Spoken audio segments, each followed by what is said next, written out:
Selamat pagi Bapak Ibu. Selamat pagi. Ya, patut kita mengucap syukur kepada Tuhan oleh karena penyertaannya sehingga pada pagi yang indah ini kita boleh dikumpulkan bersama di dalam acara diseminasi penerapan budaya positif. Dan dalam acara ini ada beberapa susunan acara yang akan kita lewati bersama. Yang pertama ada pembukaan yang sedang berlangsung, dan yang kedua doa yang akan dipimpin oleh Pak Musa. Yang ketiga pemaparan materi, keempat warnasari, dan yang kelima penutup. Kita langsung saja masuk di dalam acara kita yang kedua, yaitu doa yang akan dipimpin oleh Bapak Musa.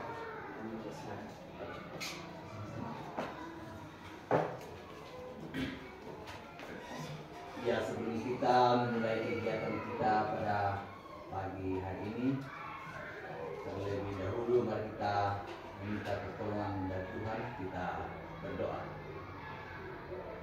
Segala puji dan syukur kami panjatkan di hadapan hadirat-Mu di pagi yang indah ini, Tuhan, atas kasih dan pemeliharaan Tuhan yang senantiasa Tuhan terlihatkan kepada kami semua, di mana saat ini Tuhan kami boleh berkumpul di tempat ini dalam rangka salah satu tugas kegiatan calon guru penggerak Ibu Rita Malani. Kami berdoa ya Tuhan, kiranya Engkau senantiasa mengaruniakan hikmat kebijaksanaan kepada Ibu Rita Malani sehingga dalam menjalani tugas ini boleh berjalan seturut dengan kehendak Bapa di surga. Kami berdoa Tuhan, kiranya Engkau senantiasa menuntun menyertai kami sepanjang hari ini. Biarlah kegiatan ini boleh berjalan seturut dan sesuai dengan kehendak Allah. Terima kasih Tuhan, ini doa permohonan kami. Ampunkan salah dan dosa kami Tuhan, yang kami bawa melalui anak Yesus Kristus. Itulah Tuhan dan Juru Selamat kami hidup. Amin. Terima kasih kepada Pak Musa yang telah memimpin kita dalam doa. Acara kita selanjutnya yaitu pemaparan materi yang akan dibawakan oleh Ibu Rita sebagai calon guru penggerak. Kepada Ibu,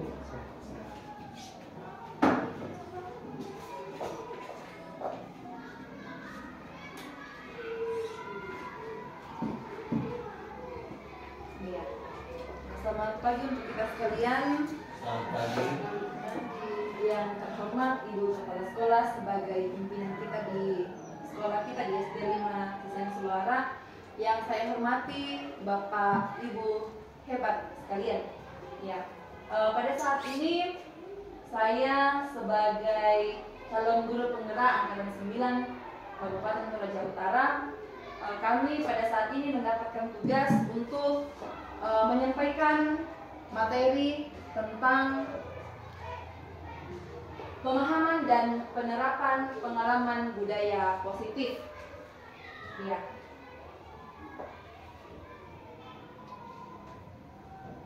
Seperti yang kita ketahui bersama, tujuan pendidikan menurut Ki Hajar Dewantara yaitu menuntun segala kodrat yang ada pada anak-anak agar mereka dapat mencapai keselamatan dan kebahagiaan yang setinggi-tingginya, baik sebagai manusia maupun anggota masyarakat. Oleh sebab itu, pendidik hanya dapat menuntun tumbuh atau hidupnya kekuatan kodrat yang ada pada anak-anak agar memperbaiki lakunya, bukan dasarnya hidup dan tumbuhnya kekuatan kodrat pada anak. Ya, mungkin di dalam kelas kita secara umum budaya positif sering kita lakukan, sudah kita terapkan, namun mungkin kita belum menyadari bahwa oh yang saya lakukan ini adalah termasuk budaya positif. Kita akan melihat bersama apa yang dimaksud dengan budaya positif. Jadi budaya positif di sekolah yaitu nilai dan kebiasaan di sekolah yang berpihak pada murid agar mereka dapat berkembang menjadi pribadi yang kritis, penuh hormat, dan bertanggung jawab sesuai dengan profil pelajar Pancasila. Ya, budaya positif Ya. Adapun konsep utama budaya positif, yang pertama perubahan paradigma belajar, yang kedua disiplin positif, yang ketiga kebutuhan dasar manusia, yang keempat motivasi perilaku manusia, yang kelima restitusi atau posisi kontrol guru, yang keenam keyakinan kelas, dan yang ketujuh segitiga restitusi. Yang pertama yang akan kita bahas bersama adalah perubahan paradigma belajar. Yang pertama, dalam membangun budaya positif, sekolah dapat menyediakan lingkungan yang positif, aman dan nyaman. Jadi, siswa mampu berpikir, bertindak, dan mencipta dengan merdeka, mandiri, dan bertanggung jawab. Disiplin sangat berkaitan dengan kontrol guru terhadap siswa. Iya. Dari pemahaman ini, mari kita merefleksi sejenak. Kira-kira apakah di sekolah kita sudah menciptakan atau apakah sudah tersedia lingkungan yang positif? Ya, Bapak Ibu, coba kita merenung sejenak. Kira-kira apakah lingkungan kita sudah betul-betul menyediakan lingkungan yang positif? Ya, kalau misalnya kita sudah sepakat bahwa lingkungan sekolah kita sudah menyediakan lingkungan yang positif, lalu bagaimana dengan siswa? Apakah siswa kita sudah mampu berpikir, bertindak, dan mencipta dengan merdeka? Ya, kalau saya rasa ini kita tidak pernah menekan siswa kita untuk misalnya mereka mau berkarya atau apa. Kita justru mendukung mereka sebagai guru.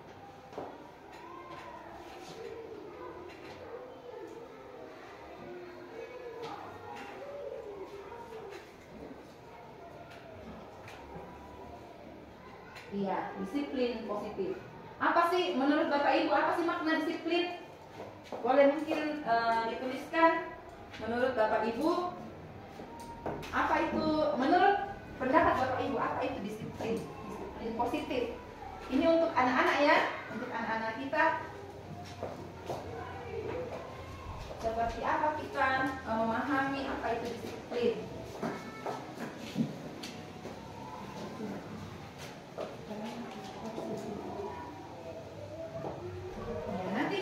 Tahu bersama kira-kira apa sih makna sebetulnya yang dimaksud dengan disiplin.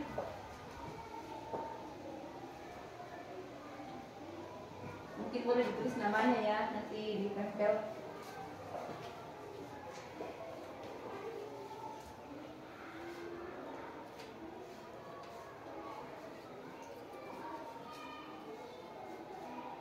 Bapak Ibu santai saja, anggap saja seperti biasa. Tidak ada jawaban yang salah.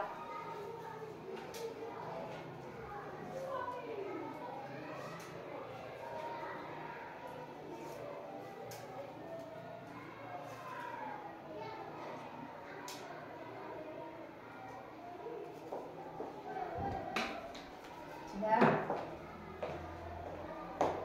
Tapi Bapak Ibu boleh ditempel di sini.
Ya baik Bapak Ibu, terima kasih atas kontribusi kita untuk memberikan jawaban yang kita ketahui tentang apa itu disiplin. Ada 6 jawaban di sini, semua jawaban benar, dan kita akan melihat bersama apa sih disiplin positif itu di kelas kita, bagaimana kita menerapkannya.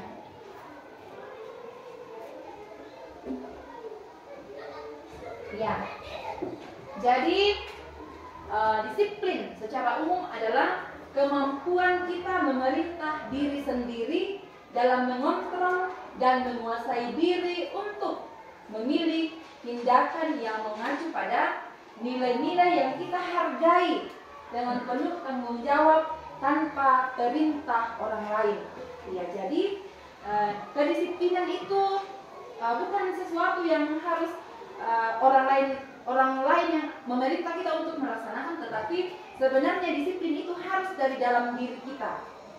Kita yang mengendalikan diri kita untuk melakukan disiplin untuk diri sendiri. Nilai-nilai yang kita hargai adalah nilai kebajikan, sifat positif manusia yang merupakan tujuan mulia yang ingin dicapai oleh setiap individu. Yaitu nilai dalam profil pelajar Pancasila. Mungkin di kelas kita sering menemui anak-anak yang nanti disiplin kalau kita berteriak-teriak, atau karena mungkin mereka takut akan sanksi, jadi mereka menunjukkan sikap disiplin. Tetapi itu adalah faktor eksternal, bukan dari dalam diri. Kalau misalnya mereka disiplin dalam kelas, disiplin datang tepat waktu, disiplin mengerjakan tugas dengan tepat waktu, mungkin karena mereka melakukan disiplin karena mereka takut kita akan menghukum ataukah akan ada sanksi kalau mereka tidak disiplin. Ya, untuk yang ketiga, kebutuhan dasar manusia. Nah, jadi kita sebagai manusia setidak-tidaknya ada 5 kebutuhan dasar kita sebagai manusia. Yang pertama itu kebutuhan untuk bertahan hidup. Yang kedua, kebutuhan untuk merasa diterima atau disayangi. Yang ketiga, bahagia. Yang keempat, kekuasaan. Dan yang kelima, kemerdekaan. Kalau kita merasa ada yang kebutuhan dari kelima di sana, kalau misalnya kita merasa ada salah satu yang tidak kita alami atau kita tidak rasakan, berarti kebutuhan dasar kita tidak lengkap. Kita berhak untuk bertahan hidup, kita berhak untuk merasa diterima, merasa disayangi, kita berhak untuk bahagia, kita berhak untuk kekuasaan dan kemerdekaan.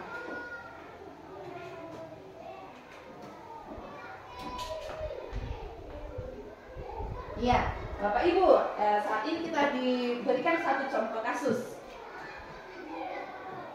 Mungkin kita bisa baca, saya bantu baca. Ibu Ria, guru kelas 6 di SD Permai sedang bingung menghadapi salah satu murid di kelas bernama Budi. Beberapa anak telah datang dan mengeluhkan Budi seringkali meminta bekal makan siang mereka dengan paksa. Jika Anda menghadapi situasi seperti itu, apa yang akan Anda lakukan? Menurut Anda, kira-kira apa alasan Budi melakukan hal itu? Ya, kalau saya tidak asal dengar, kemarin NDK ada ya yang seperti itu. Ada yang pergi mengambil bekal makan siangnya temannya. Jadi tidak secara kebetulan kasus ini diangkat, tetapi relate dengan keadaan minggu kemarin. Nah, bolehkah saya minta pendapat kira-kira misalnya di kelasnya Pak Musa ada seorang murid bernama Budi yang setiap hari, hampir setiap hari meminta bekal makan siang. Kira-kira kenapa itu? Apa yang terjadi dengan murid ini kira-kira? Kira-kira kenapa sampai Budi ini selalunya minta bekal kepada temannya? Sampai temannya sudah merasa terganggu. Ya mungkin pertama, misalnya mungkin kita berpikir, oh orang tuanya tidak memperhatikan. Ya mungkin ada alasan-alasan lain, mungkin Pak Musa bisa berpendapat. Ya, sebagai guru di kelas 6,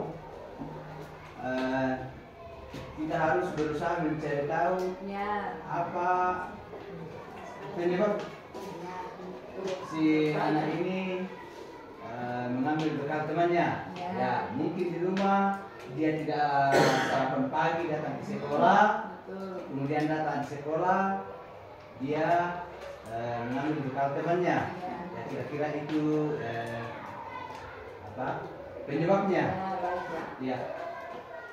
Baik, terima kasih. Kita lanjut. Ya. Mungkin si Budi merasa lapar dan orang tuanya tidak membawakan bekal makan minum. Betul yang dikatakan oleh Pak Musa. Kemudian teman-temannya menjadi memperhatikan Budi. Kemudian Budi mungkin merasa bosan dengan bekal yang dibawakan orang tuanya atau yang dibawa Budi ke sekolah. Mungkin yang di bekalnya itu saja menunya, jadi mungkin merasa bosan. Atau biasa juga anak-anak itu kan biasa iseng, mau mencoba makanannya temannya. Jadi mungkin Budi juga hanya merasa iseng. Kadang juga di kelas kita menemui seperti itu ya. Kalau ditanya jawabannya hanya iseng saja Bu atau iseng saja Pak, hanya mau coba. Ya. Iya.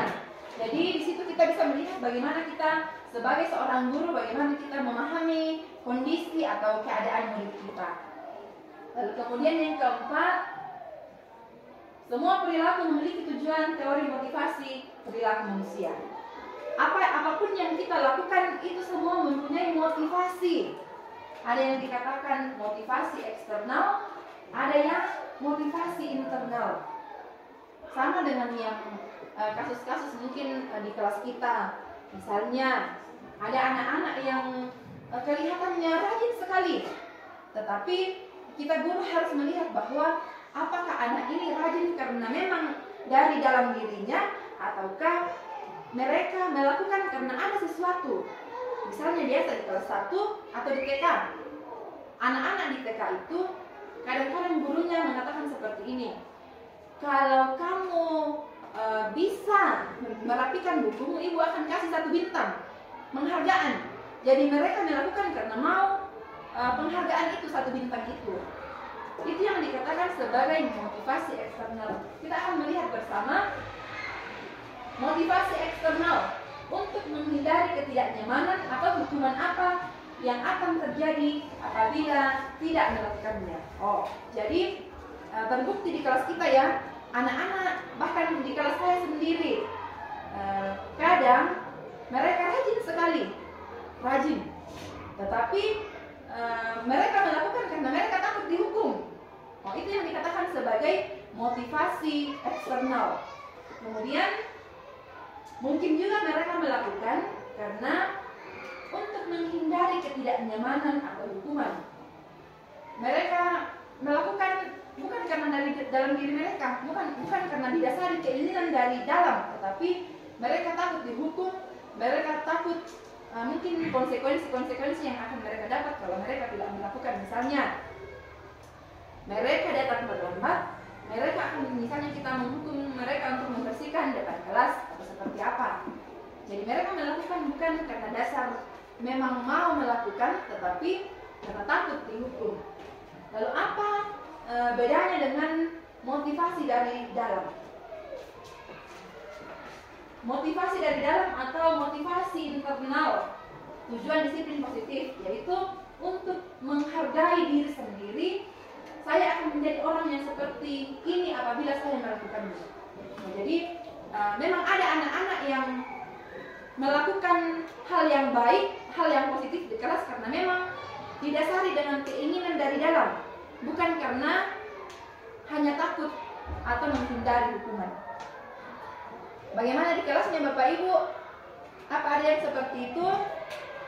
Ada tidak? Saya kira di semua kelas ya. Ya. Kita akan melihat hukuman, sanksi dan konsekuensi. Ada lagi contoh kasus Bapak Ibu. Saya akan membaca untuk kita sekalian. Ini untuk kita semua, refleksi untuk kita sebagai guru, sebagai penuntun di kelas kita masing-masing. Iva kurang menguasai pelajaran matematika, sehingga pada saat pelajaran tersebut berlangsung, dia lebih banyak berdiam diri dan menggambar di buku pelajarannya. Pada saat guru matematikanya Pak Sena menanyakan pertanyaan, Iva menjadi gugup dan tak sengaja menjatuhkan tas dari kursi serta tiba-tiba menjadi gagap pada saat berupaya menjawab. Seluruh kelas pun tertawa melihat perilaku Iva yang bicara, tergagap dan terkejut tersebut. Pak Sena pada saat itu membiarkan teman-teman Iva menertawakan Iva yang tergagap dan malu luar biasa, dan malahan meminta Iva untuk maju ke depan dan berdiri di depan kelas sambil menunjuk hidungnya karena tidak bisa menjawab pertanyaan Pak Sena. Kelas pun semakin gaduh dan anak-anak pun tertawa melihat Iva di depan kelas memegang ujung hidungnya. Iya, dari kasus ini Bapak Ibu, pertanyaan pertama kepada kita sekalian, apakah kita setuju dalam tindakan Pak Sena terhadap Iva? Tidak. Tidak. Mengapa? Ada yang mau berpendapat mungkin Ibu Yohana? Kalau misalnya ada di kelasnya Ibu yang tidak suka matematika, lalu diberikan pertanyaan, lalu dengan gagap karena takutnya, lalu disuruh lagi ke depan untuk menunjuk hidungnya, dan teman-temannya menertawakan, kira-kira bagaimana perasaan Iva? Menurut saya perasaan Iva itu ya ada, kalau saya ada dua, karena satu itu dia rasa malu ya. Kedua, dia akan berusaha supaya dia bisa lagi karena dia malu. Mungkin pikirannya itu kalau saya begini diketahui orang, lebih baik saya giat belajar supaya saya juga seperti yang lain. Jadi ada dua opsi ya. Yang pertama, Iva akan merasa malu, tetapi kemudian dari rasa malunya bisa meningkatkan motivasi untuk lebih baik. Jadi kejadian tersebut tidak terulang lagi. Lalu pertanyaan kedua, menurut Bapak Ibu, apakah tindakan Pak Sena terhadap Iva adalah hukuman atau konsekuensi? Apakah itu hukuman atau konsekuensi? Ya, konsekuensi atau hukuman? Ya, sepakat? Ya, jadi kita di fase ini kita berpendapat bahwa itu adalah konsekuensi. Ya, nanti kita akan lihat. Ya, ini nih. Hukuman, sanksi, dan konsekuensi.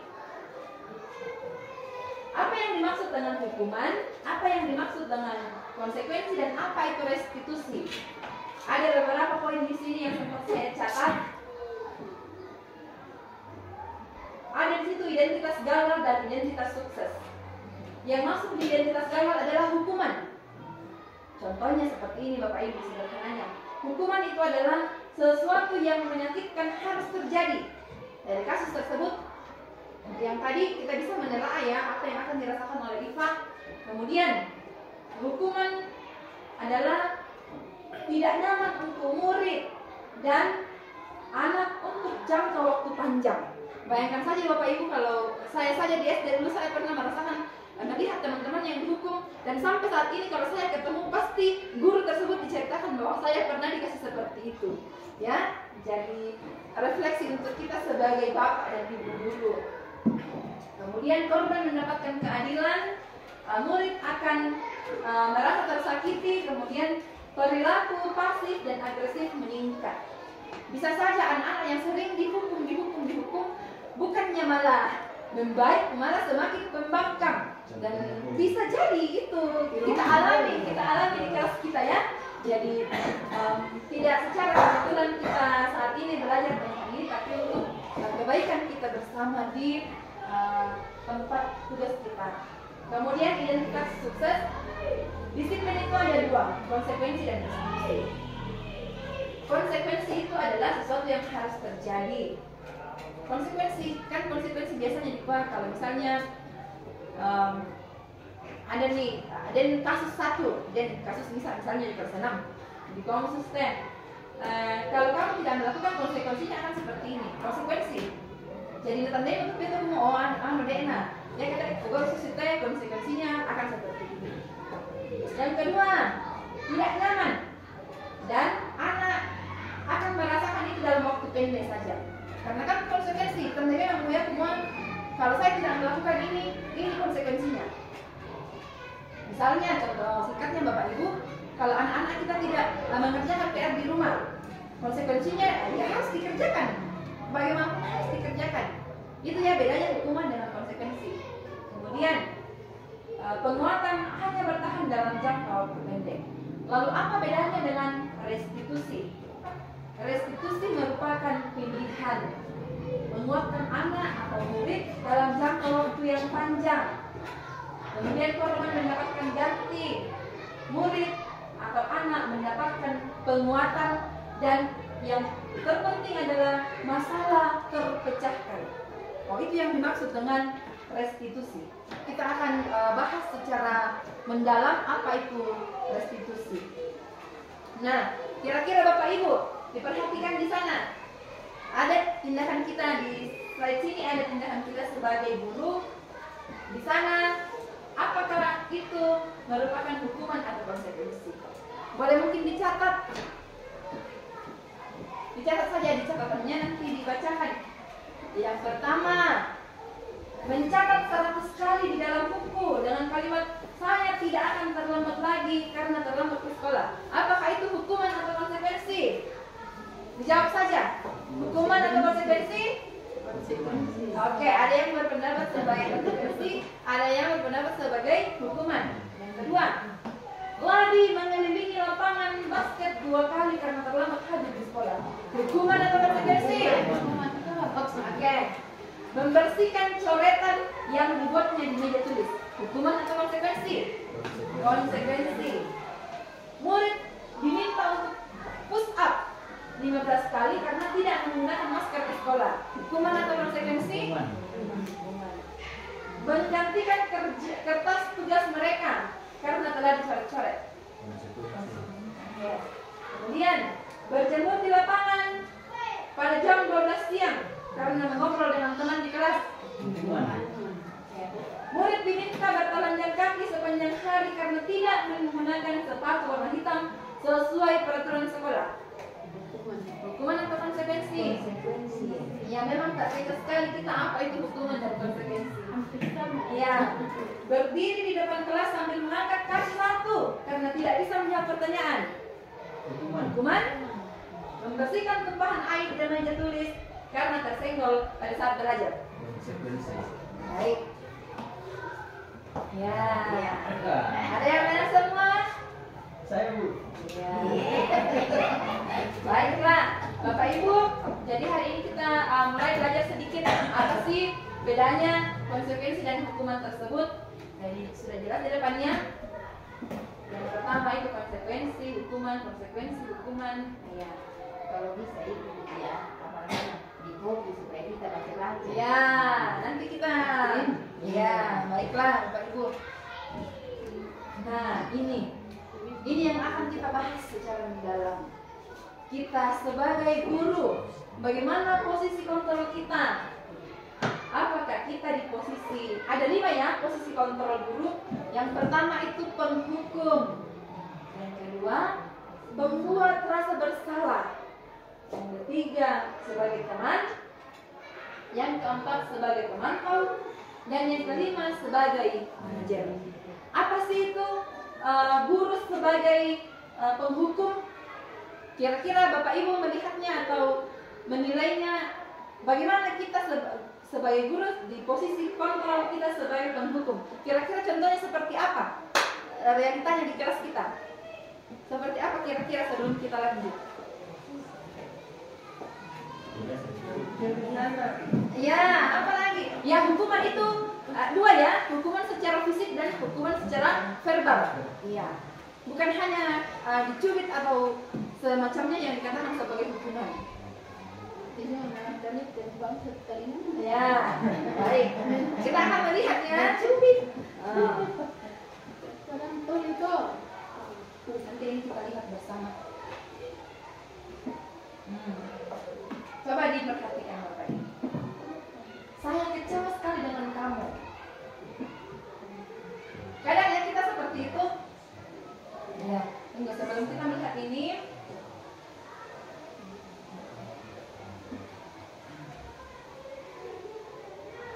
Saya kecewa sekali dengan kamu. Kamu tidak pernah benar melakukannya. Ada di antara kita yang pernah mengatakan kalimat yang ada di depan. Contohnya, kecewa Lina, aku Iko. Ibu kecewa sekali dengan kamu, Boy. Setiap hari nama kamu yang sebut di kantor. Ya, apalagi Setiap hari kita kamu tidak pernah benar melakukannya.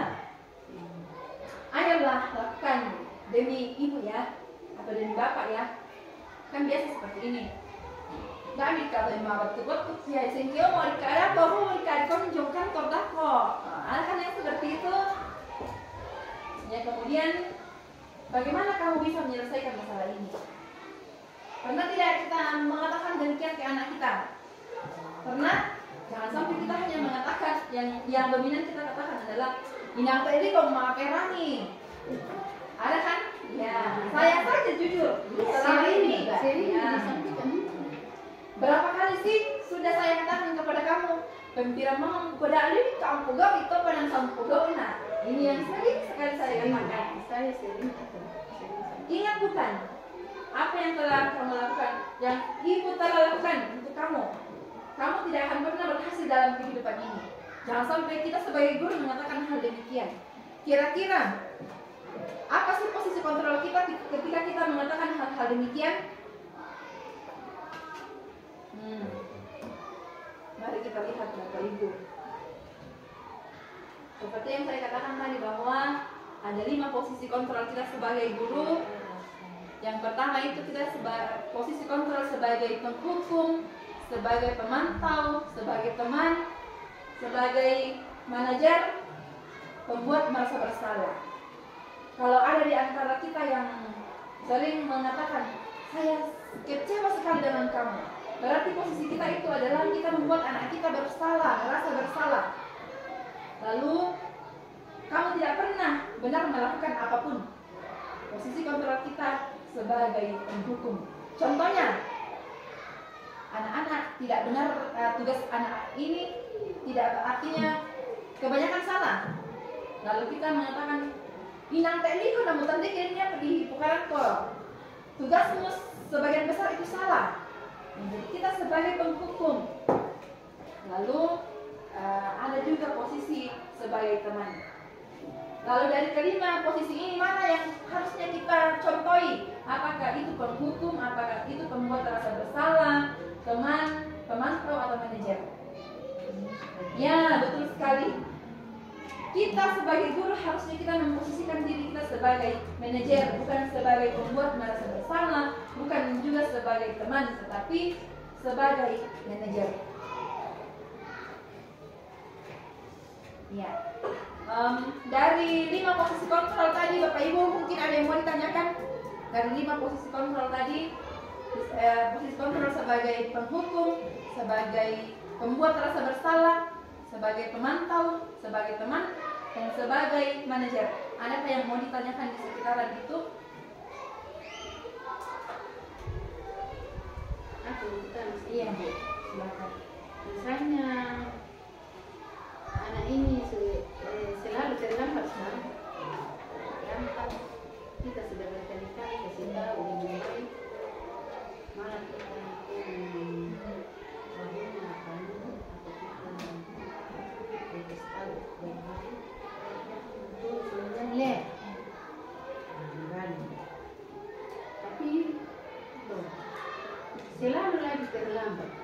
Jadi bagaimana caranya itu supaya, karena dalam hati saya itu kalau sudah menyampaikan dengan baik, lantas dia berbuat berkali-kali lagi, saya sangat kecewa. Baik, bagaimana cara untuk selanjutnya itu? Ya, sudah kasih tahu dengan baik, ya, dia tidak melakukan, tidak mungkin kita mau pukul apa, ya, jadi itulah saya. Iya, betul sekali. Di berbagai kasus yang kita temui di sekolah Bapak Ibu, contoh yang paling konkret yang kita lihat adalah kedisiplinan anak untuk tepat waktu datang ke sekolah. Ya, Bahkan kita sebagai guru, sebagai pimpinan sering menegur dengan baik, dengan yang kita rasa sudah sangat bijaksana kita melakukannya, menegurnya dengan penuh kasih sayang. Tetapi anak tersebut belum bisa, belum berubah. Berarti masih ada yang mereka butuhkan lebih dari yang kita lakukan. Lalu kira-kira apakah itu? Itu yang akan kita bahas bersama nanti. Karena jujur, selama saya juga belum mengikuti pendidikan ini, saya rasa, inang untongan waktu di Pogau, kita menegur dengan penuh kasih sayang, dikontong malah bergerak di kampus itu. Tetapi mereka bukannya berubah, tetapi malah mengulangi kesalahan yang sama. Berarti mereka masih butuh yang lebih dari itu. Dan apakah itu nanti kita akan lihat bersama apa yang mereka butuhkan. Ya, ada yang dinamakan sebagai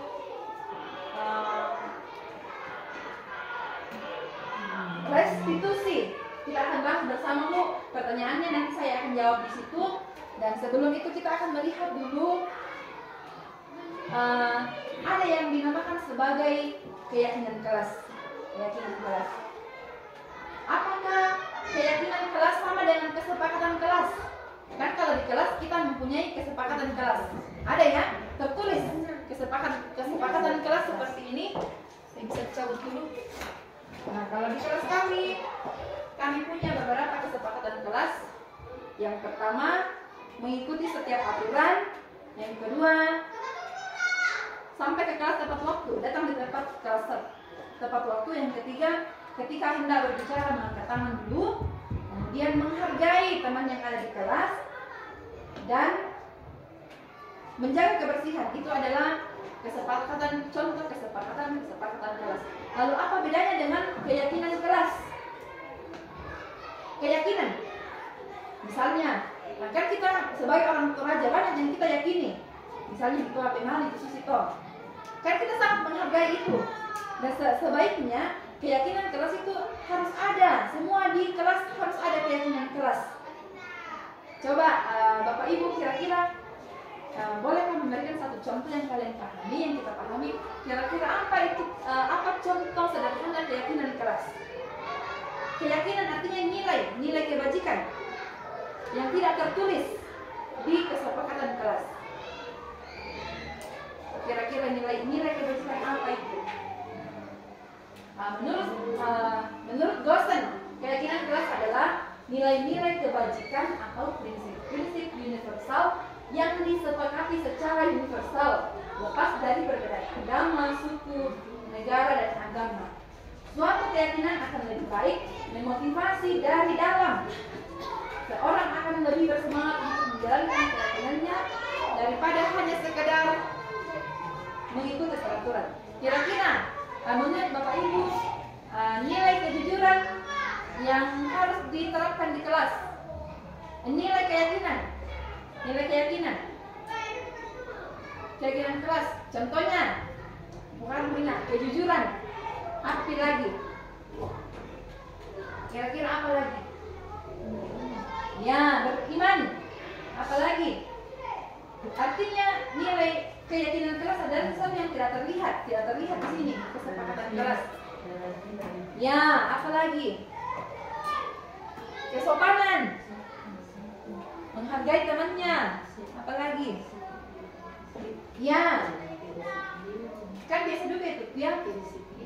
Kita ini sama apalan boleh sebab yakini semua memang kita harus seperti itu. Jadi mu yang tadi sesuai dengan apalan itu benar. Ya tadi apa? Nah bengki saya mendapatkan sesuatu itu kan artinya yang tertulis tetap di yakini yang semua itu adalah nilai kebajikan. Itu yang dikatakan sebagai keyakinan kelas. Nah, budaya positif, lingkungan positif, keyakinan kelas, dan peraturan kelas. Saya kira peraturan kelas sudah ada semua masing-masing di kelas. Nah, Bapak Ibu kita melihat ini dulu. Peraturan atau kesepakatan sama saja. Ada perbedaan antara peraturan dan nilai kebajikan yang dituju.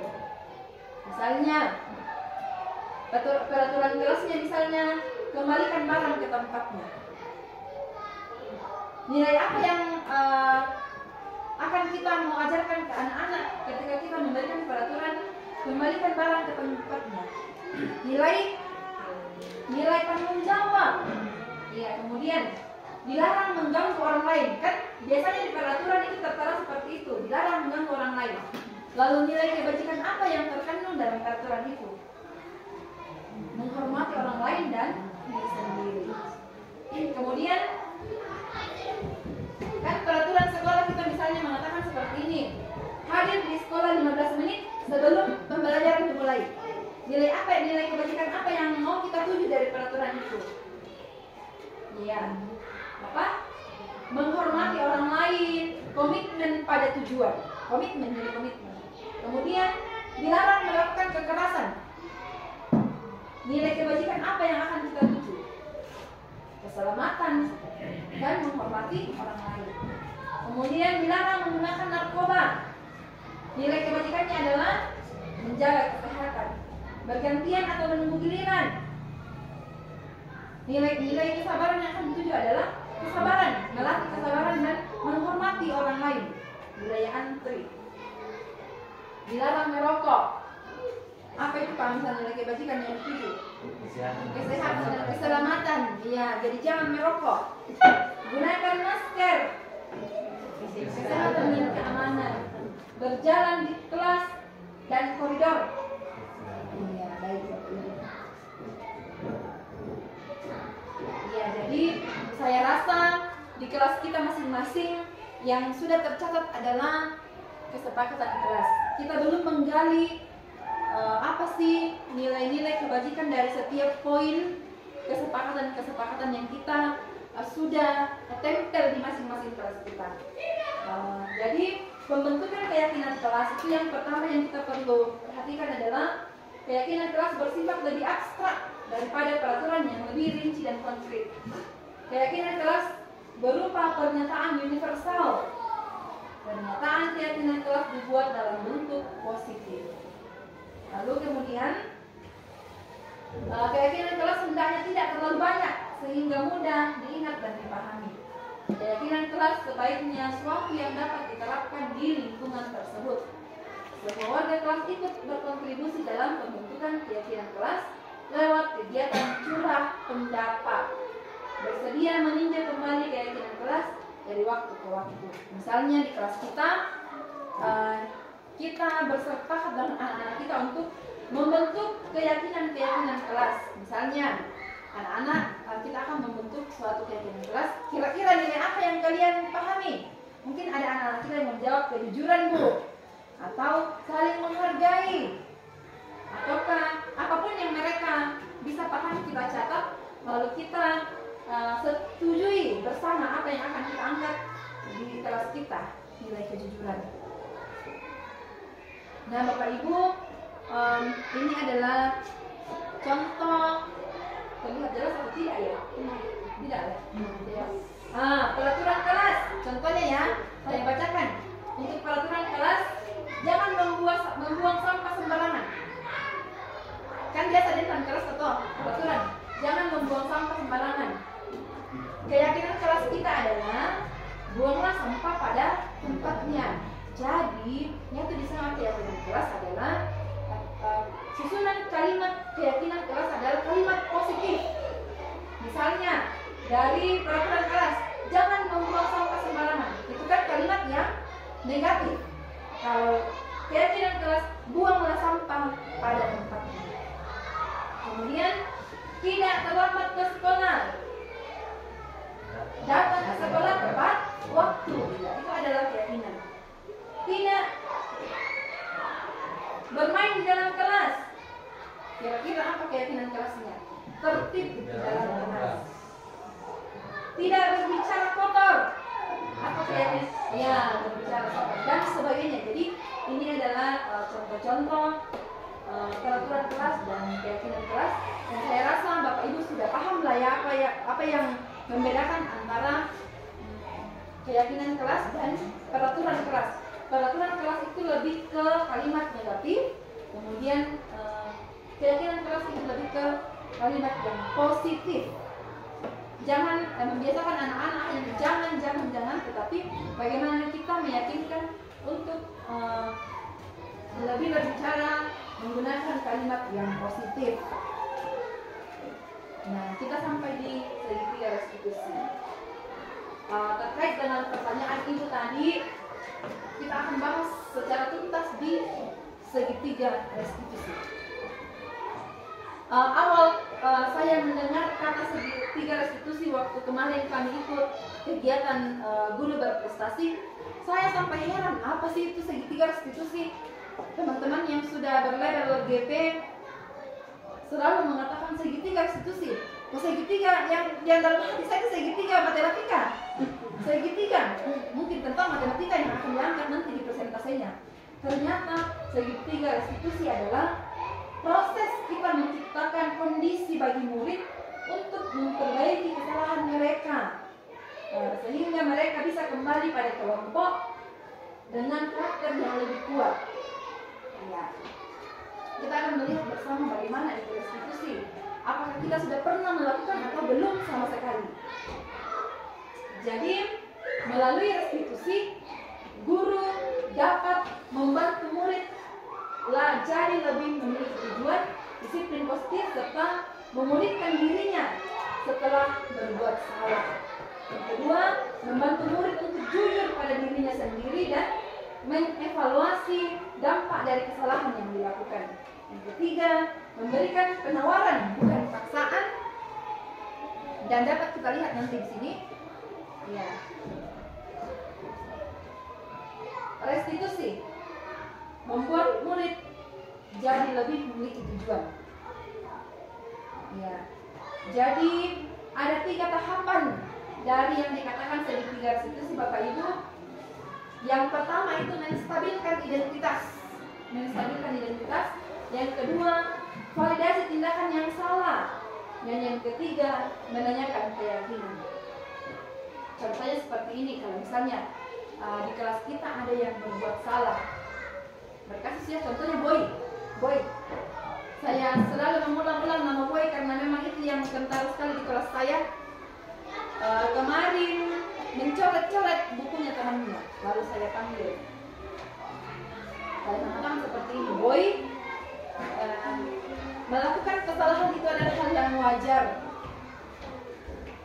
Ibu juga dulu pernah melakukan hal yang sama. Itu kita berada di menstabilkan identitas supaya anak-anak tidak merasa bahwa saya akan dimarahi atau apa. Kamu tentu punya alasan kenapa kamu melakukan seperti itu. Kita memberikan kesempatan kepada anak untuk menanyakan kenapa melakukan. Kamu pasti punya alasan kenapa kamu melakukan seperti itu. Ketika sudah mengungkapkan apa alasan dari mereka dia melakukan itu, maka kita menanyakan lagi, kira-kira itu baik tidak? Menurut Boy itu baik tidak? Pasti kalau masuk dekat tidak. Lalu kenapa dilakukan? Kan biasanya kalau kita itu langsung menegur, dan ternyata itu tidak akan maksimal. Kita diajar untuk melakukan segitiga restitusi. Contohnya yang dikatakan Ibu tadi, ada beberapa siswa kita yang sering terlambat, sudah ditegur berkali-kali, sudah disapa dengan penuh kasih sayang, diterima dengan penuh kasih sayang, tetapi tidak menunjukkan perubahan yang signifikan. Lalu kita di sini ditantang untuk melakukan ini segitiga restitusi. Menstabilkan identitas anak ini misalnya, dalam mengatakan, nah, saya lihat bahkan saya dengar bahwa kamu sering terlambat datang ke sekolah. Kira-kira kenapa itu? Anak-anak akan mengungkapkan, oh saya terlambat karena mungkin saya lambat bangun. Lalu kita lanjut menanyakan, kira-kira kenapa kamu lambat bangun? Kamu tentu punya alasan kenapa kamu melakukan itu. Pasti mereka akan spontan mungkin mengatakan, karena saya lambat tidur, saya bermain HP, dan sebagainya. Lalu kita kembali menanyakan,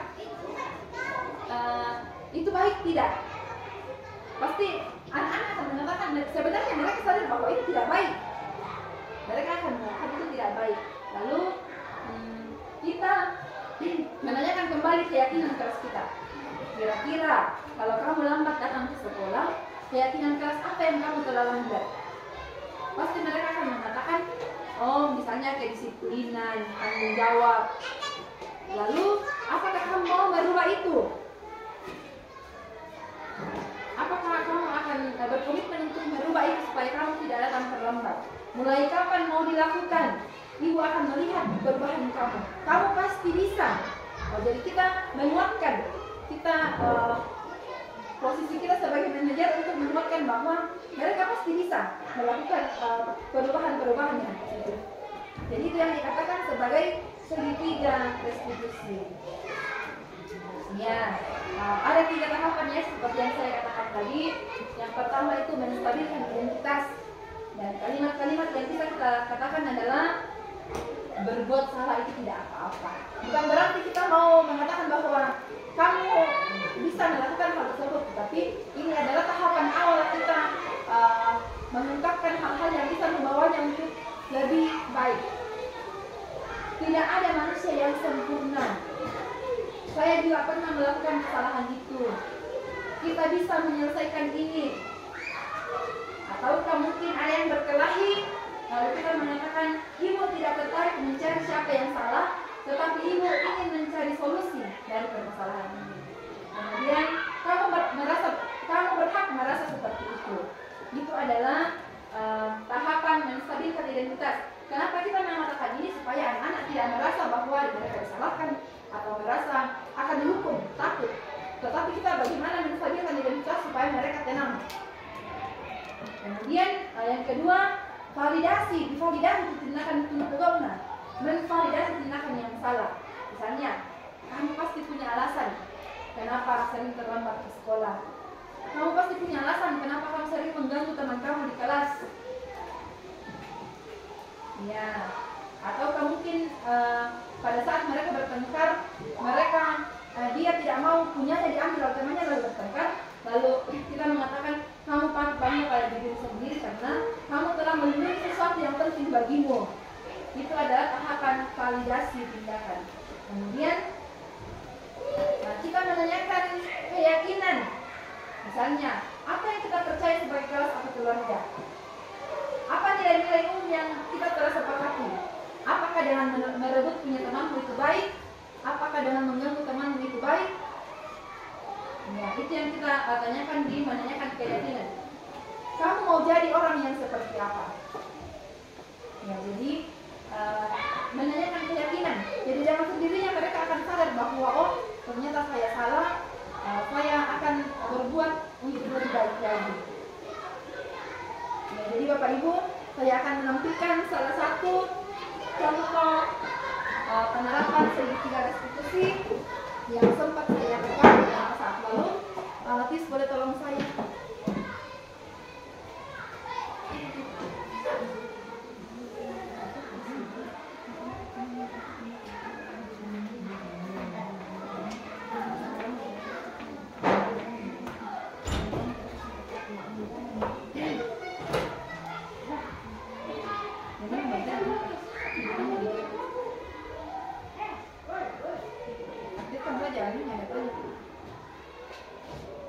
Taruh di sini, kameranya dari sini. Kameranya mungkin bisa di sini.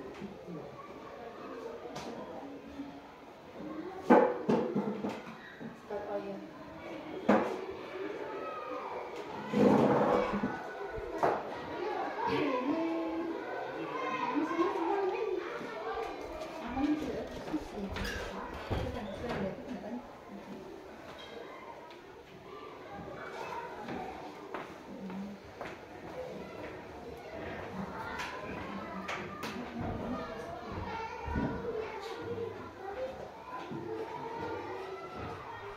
Ya, sembari kita menunggu video, Bapak Ibu boleh berefleksi kira-kira apakah kita selama ini sudah bisa melakukan atau apakah kita sudah pernah tapi kita tidak menyadari bahwa oh ternyata itulah yang dikatakan sebagai segitiga restitusi.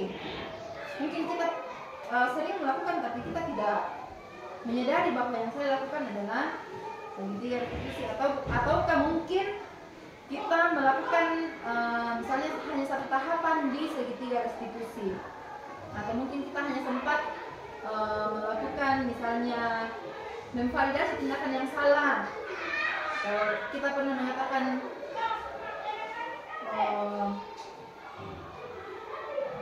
kita pernah salah melakukan kesalahan, itu hal yang wajar.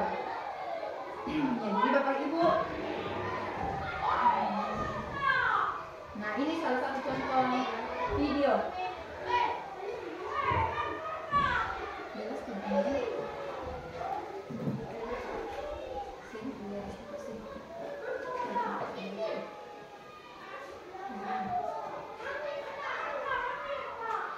Tidak jelas kedengarannya.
Lebih baik Bapak Ibu kita memperhatikan saja video yang ada di depan sementara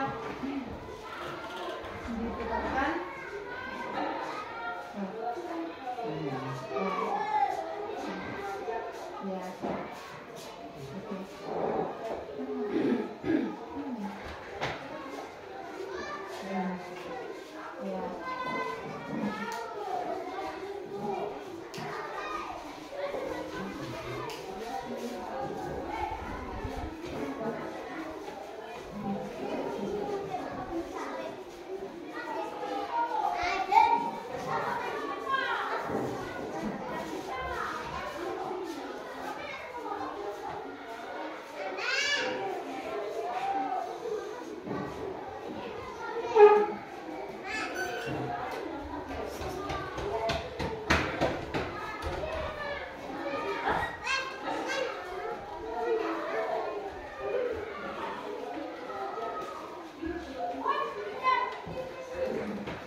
Ya.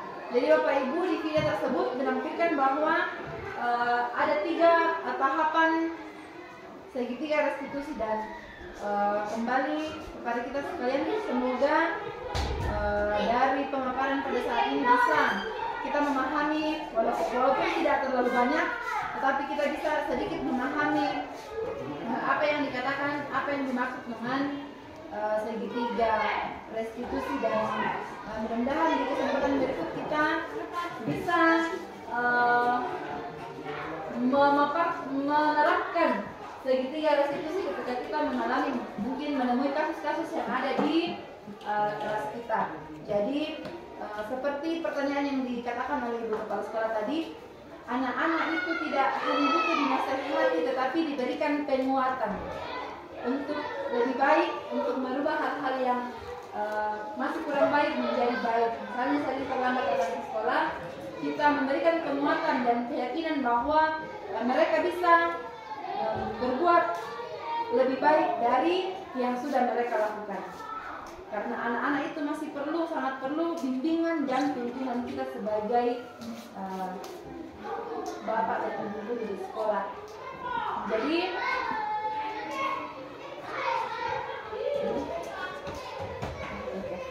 Bapak Ibu, terima kasih atas waktu yang diberikan kepada saya untuk memaparkan tentang segitiga restitusi kali ini. Atas waktu Bapak Ibu dan kontribusi Bapak Ibu di dalam waktu ini dalam mengambil dokumentasi tentang tugas saya ini, saya mengucapkan terima kasih banyak. Kolaborasi kita bersama semoga ke depan semakin dimampukan untuk lebih baik, dan sekali lagi saya tidak bisa seperti ini tanpa Bapak Ibu sekalian. Terima kasih dan saya kembalikan kepada moderator. Ya, itulah pemaparan materi mengenai penerapan budaya positif yang telah dibicarakan oleh Ibu Rita. Dan pada kesempatan ini kita akan masuk kembali ke Wonosari untuk membicarakan hal-hal yang mungkin ada yang mau ditanyakan dalam seputar materi yang telah dilalui dan telah dipaparkan oleh Ibu Rita. Silakan. Silakan Bapak Ibu, satu pertanyaan saja.